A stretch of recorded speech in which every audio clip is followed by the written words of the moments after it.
Take a look at this. This is Machamp. Wow. I'm sure you probably knew that by now, but notice anything weird about Machamp here and its Generation 3 sprite? If you haven't spotted it yet, maybe putting Machamp's Generation 4 sprite and Generation 6 model next to it will help you see it. For some reason, Machamp's Generation 3 sprite just isn't wearing his signature belt, although his Generation 1 and 2 sprites have the visible belt. Generation 3 has a few other sprite oddities, like with the Elite 4 member Glacier's sprite. She's seen holding a Pokeball that's just mostly yellow. This isn't an Ultra Ball or any other Pokeball I recognize, she's just holding a yellow Pokeball. Now you might say it sort of resembles the GS Ball, however it wouldn't make much sense for Glacier to have a GS Ball in the first place. Since they're supposed to be rare, Kurt technically only made one of them with a feather from a Lugia and a Ho-Oh, and it's supposed to hold a Celebi, which Glacia doesn't use on her team. Her artwork in Omega Ruby and Alpha Sapphire was changed to have her holding just a regular red Pokeball, so it seems like it could have just been a mistake with the sprite. A similar thing can be seen with Wigstorm's art from X and Y. He is holding a golden Pokeball, which sort of does resemble the GS Ball as well. However, much like with Glacia, it doesn't make any sense for him to have a GS Ball as it's never directly mentioned, and he of course doesn't have a Celebi on his team.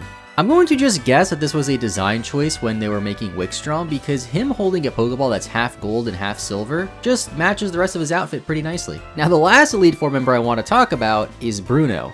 Despite appearing in over 5 different main series games with different sprites in most of those games, he is always sitting down and is never seen standing up. Many Pokemon attributes, such as weight, gender, and even their footprints have some sort of application within the games, whether it be for attacks, abilities, or ribbons. 2 attributes that have no influence on anything though are Pokemon height and Pokemon color. Every Pokemon is given a specific height and color in the Pokedex, although there's really not much of a reason for these. It would be neat if there was an attack like Heavy Slam that took into account a Pokemon's height, but as of Generation 8, there isn't a move like that yet. On the topic of Pokemon height, Wailord is pretty tall, standing at 47 feet or about 14.5 meters tall. On the opposite side of things, Seedot is only about a foot tall, roughly half a meter, yet Wailord and Seedot are able to breed together.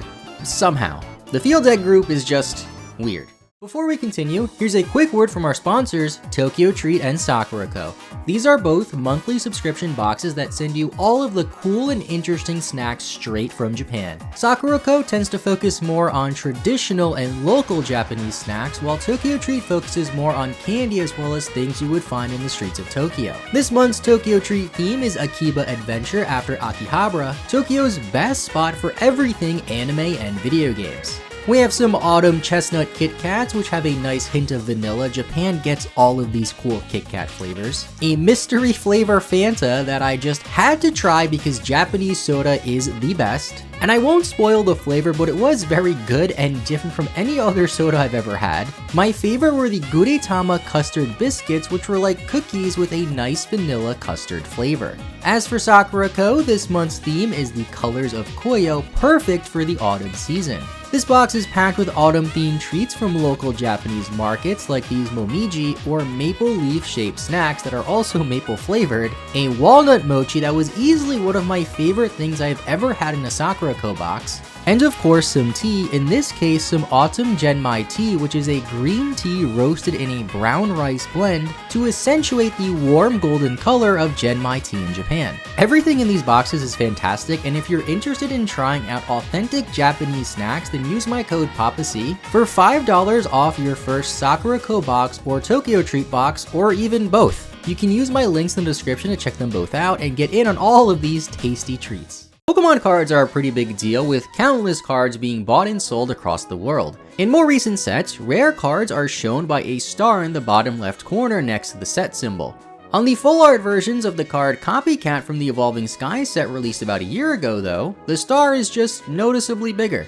In Pokemon Diamond, Pearl, and Platinum, when you fight Cyrus, he sends out his Pokemon in a few different types of Pokeballs. Yet in Pokemon Ultra Sun and Ultra Moon, Cyrus's entire team is in a Master Ball. Now this could be because the evil leaders you fight in the post-game of Ultra Sun and Ultra Moon are from alternate realities where their plans worked out.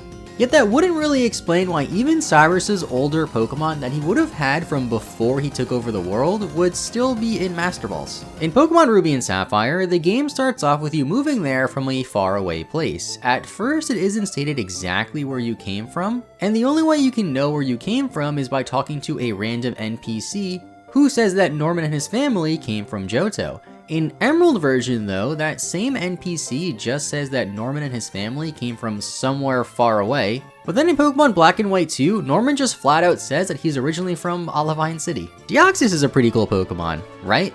It has a few different forms, it's been to outer space, and it was introduced in the 3rd generation alongside Pokemon Ruby and Sapphire. Despite being a Hoenn Pokemon though, the first way people were able to obtain Deoxys was through an event in Fire Red and Leaf Green that took the player to Naval Rock, a place that's technically in Kanto, to catch Deoxys, meaning Deoxys is technically native to Kanto. Lumineon is often touted to be one of the most forgettable Pokemon, mainly due to it not being featured too much in the Generation 4 games that it was first introduced in. Well, have you ever wondered what Lumineon's name was in other languages? No, you haven't? Well, in Spanish, German, Italian, and French, it's still just Lumineon, but in French there's an accent over the E. It's pretty rare for a Pokemon to have the same name in that many languages, especially a post-Generation 1 Pokemon. And of course, Lumineon is one of them. In the Generation 4 manga, Diamond starts off with a Turtwig. Manga protagonists typically nickname their Pokemon, so Diamond named his starter True in the English manga for the most part. Then in Southeast Asia, they released English translations of the Diamond and Pearl manga, and the Turtwig was named Wig instead. They did a similar thing with Diamond's Munchlax, naming it Lax, the same name as Red Snorlax from the original Adventures manga, yet the Munchlax she has is supposed to be named Snort. Alpha Pokemon were introduced in Pokemon Legends Arceus as larger, more aggressive versions of Pokemon that usually try to attack you. The interesting thing is, Arceus is classified as the Alpha Pokemon, and Alpha Pokemon can easily be identified by their glowing red eyes.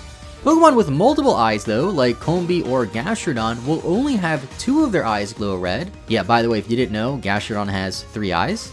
While Zubat has no eyes, so you of course won't see that same red glow. Unknown is a pretty unique Pokemon, having all of their forms based off of letters and punctuation. There are 28 different Unknown forms, and they even have unique animations. It's interesting that they went through the trouble to give this Pokemon so many animations when most people won't even bother to use one. This is a Pokefuta or Pokelid found in Japan. Since 2018, manholes in Japan have been decorated with Pokemon characters like this, and there's currently over 200 unique Pokelids. Some are themed for the area or season, and some are used as Pokestops in Pokemon Go even. There's some videos on YouTube of people tracking these down if you want to get a better look at some more, but one of my favorites has to be this Vulpix one, looking at a Ditto that transformed into a Vulpix, because how can you not love these Dittos? Arceus has the ability Multi-Type, allowing it to change types depending on which kind of plate it's holding in the Generation 4 games. Later on, when Fairy type was introduced in Generation 6, they even added a Fairy type plate for this. However, there is also one more Arceus type that is unused. Technically, a typeless type that's just called question mark exists, as seen with moves like Curse, and they even made an Arceus sprite to represent an Arceus that had this unknown type. There is